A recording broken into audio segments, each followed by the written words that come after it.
Assalamualaikum warahmatullahi wabarakatuh. Perkenalkan, nama saya Solihul Hadi, pendamping sosial Kecamatan Sukadana, Kabupaten Lampung Timur, Provinsi Lampung. Di sini saya akan mendeskripsikan video tutorial modul 1 sesi 1 langkah 7. Selamat menyaksikan. Oke, baik ibu-ibu, selanjutnya kita akan belajar tentang menghindari konflik di depan anak. Jadi ibu-ibu sekalian, hindari semaksimal mungkin kita berantem di depan anak, kita berdebat di depan anak. Oke, baik. Saya ada sebuah film tentang keluarga Bu Lili dan Pak Rusli. Kita tonton bareng-bareng, nanti kita diskusikan bersama-sama. Mari kita tonton. Menurut Ibu, sebaiknya kita beli motor, Pak. Lokasi proyek Bapak kan sekarang jauh-jauh. Apa Bapak tidak capek? Tidak apa-apa, jauh sedikit. Lagi pula, menurut Bapak, lebih baik kita menabung dulu. Itu lebih penting. Harga motor baru mahal. Kita sebenarnya belum mampu. Iya, Ibu tahu, menabung memang penting. Tapi motor juga penting, Pak. Kita perlu usahakan beli motor, apalagi motor kan bisa dipakai untuk keperluan lain juga. Misalnya saja untuk antar anak-anak ke sekolah. Eh, Sepertinya belum mendesak. Anak-anak selama ini tidak mengeluh kan? Jalan kaki pulang pergi ke sekolah? Ya memang tidak sih, tapi kita ini sebenarnya memang sudah perlu punya motor. Misalnya saja untuk Ibu, kalau Ibu harus ke pasar, lalu untuk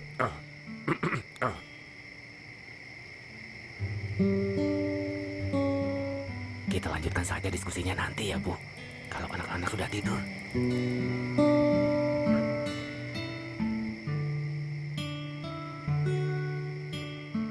menurut Bapak bagaimana? Apa kita izinkan minum es tongtong besok? Hmm, Terlalu sering minum es kan tidak sehat. Lagi pula, boros sekali kalau kita izinkan membeli es tongtong setiap hari. Tapi, kasihan juga kalau tidak diizinkan. Kita sangat suka es tongtong. Bagaimana kalau kita beri waktu dia beli es seminggu sekali saja, tiap hari Jumat sore setelah dia pulang main. Di hari lain, tidak boleh. Wah, bagus. Bapak setuju. Mudah-mudahan lama-lama Ita tidak lagi minta dibelikan es tongtong. Oh ya Pak, soal rencana beli motor, Ibu punya ide. Bagaimana kalau kita beli motor bekas saja? Kan tidak terlalu mahal. Hmm, Bisa saja kita cari motor bekas. Tapi kita lihat dulu harganya. Kalau kira-kira kita mampu mencicilnya, ya kita beli. Tapi kalau tidak, Bapak pikir lebih baik kita menabung dulu sampai tabungan kita cukup. Ibu setuju? Oke, ibu-ibu sekalian, dari film tersebut apa yang kita dapat ambil? Yang pertama, Ibu Lili dan suaminya meluangkan waktu untuk berdiskusi. Nah, jadi ibu-ibu sekalian kalau di rumah diskusikan seperti apa yang Ibu Lili. Jadi dihindari perdebatan di depan anak. Kemudian ibu-ibu yang kedua, sangat penting untuk menghindari pertengkaran di hadapan anak karena dapat menyebabkan anak menjadi agresif, berperilaku kasar terhadap orang lain, konsentrasi belajarnya menurun, dan penakut, dan merasa tidak senang berada di rumah. Nah, ketika bapak ibunya sering tuh berantem, sering berdebat, tentu anak nggak betah di rumah, jadi lebih pemarah. Jadi hindari, pokoknya hindari bertengkar di hadapan anak. Kemudian yang ketiga yang kita bisa ambil yaitu orang tua bisa saja berbeda pendapat dalam banyak hal. Namun ketika hal tersebut menyangkut pengasuhan anak, maka perbedaan tersebut sebaiknya tidak ditunjukkan di hadapan anak. Nah itu tadi. Jadi ketika bapak berpendapat beda, orang tua kan macam-macam pikirannya, bapak begini, ibu begini. Nah di situ harus saling berdiskusi untuk demi pengasuhan anak yang baik, yang lebih baik. Itu ya ibu. Yang ketujuh, menjadi orang yang tua lebih baik adalah dengan, intinya tadi poinnya, menghindari perbedaan pendapat ataupun pertengkaran di depan anak. Ya benar. Perbedaan pendapat yang pertama, berdiskusi dan menyepakati bersama pasangan, bersama bapak di rumah ataupun ibu di rumah, untuk tidak menunjukkan kemarahan dan perdebatan di hadapan anak. Jadi ketika anak sekolah, bapak ibu berdiskusi, Pak, jangan kita nanti kalau bertengkar atau berbeda pendapat jangan di depan anak, kita selesaikan berdua saja. Kemudian jika dihadapkan pada potensi kemungkinan pertengkaran di hadapan anak, cobalah untuk menenangkan diri dengan tidak terpancing emosi, dengan cara menarik nafas yang panjang, tetap tersenyum, berdoa, meminum segelas air. Kita akan belajar, ibu-ibu sekalian, kita akan belajar cara menahan marah. Ketika memang ada masalah, begini caranya. Kita akan belajar. Sebelum kita belajar, saya tanya dulu nih sama ibu-ibu sekalian. Coba Bu Linda, apa yang dilakukan ketika ibu marah sama anak? Oke, ibu-ibu, tadi menurut Ibu Linda dengan cara minum segelas air.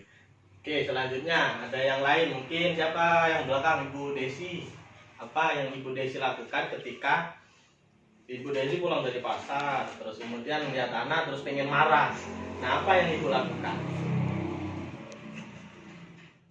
Menurut Ibu Desi, ketika kita mau marah, kita harus berdoa, mencuci wajah, jadi kita nggak jadi marah.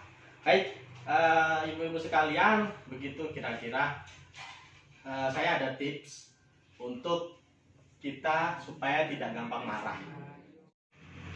Oke, ibu-ibu semua, tolong berdiri biar nggak ngantuk. Kita ada permainan, saya ada permainan, yaitu senam wajah. Nah, apa sih senam wajah, ibu-ibu sekalian? Senam wajah bertujuan untuk supaya kita bisa menahan emosi. Nah, sekarang ikuti saya. Ketika saya bilang apa, praktekkan ya Bu. Oke, yang pertama, ibu-ibu sekalian senyum yang paling manis, kayak ibu-ibu yang pas ketemu bapaknya waktu pengantin baru. Nah, yuk senyum semanis-manisnya. Senyum, oke. Kemudian sekarang tertawa. Haha, tertawa pelan saja. Haha. Ya dulu bareng-bareng. Haha. Lebih keras. Hahaha. Itu boleh bareng-bareng. Hahaha. Lebih keras lagi. Oke, sekarang lebih cepat ya Bu ya. Sekarang senyum. Tertawa pelan. Tertawa lebar. Lebih keras lagi Bu. Lebih keras. Nah, oke, baik, cukup. Nah, itu untuk apa ibu-ibu? Jadi agar wajah kita ini ya nggak cemberut terus. Jadi kita belajar senyum. Nanti dicoba di rumah. Oke, ibu-ibu semua boleh duduk kembali. Oke, ibu-ibu sekalian, setelah ini nanti pulang dipraktekkan ya Bu di rumah. Pokoknya sampai rumah didiskusikan, dimusyawarahkan dengan suami. Pak, tadi saya belajar untuk supaya kita ini jangan sampai bertengkar di hadapan anak. Pokoknya harus sepakat dengan suami, karena bertengkar di hadapan anak tidak baik untuk perkembangan anak. Gitu ya ibu-ibu sekalian, pokoknya dipraktekkan, didiskusikan dengan ibu bapaknya seperti cara-cara kita pelajari di atas. Oke, demikian yang dapat saya sampaikan. Nanti penutupan kita akan berdoa bersama-sama. Demikianlah tadi video yang saya buat, kurang lebihnya mohon maaf. Semoga dapat bermanfaat. Jangan lupa klik subscribe dan bunyikan lonceng untuk dapat video selanjutnya. Terima kasih.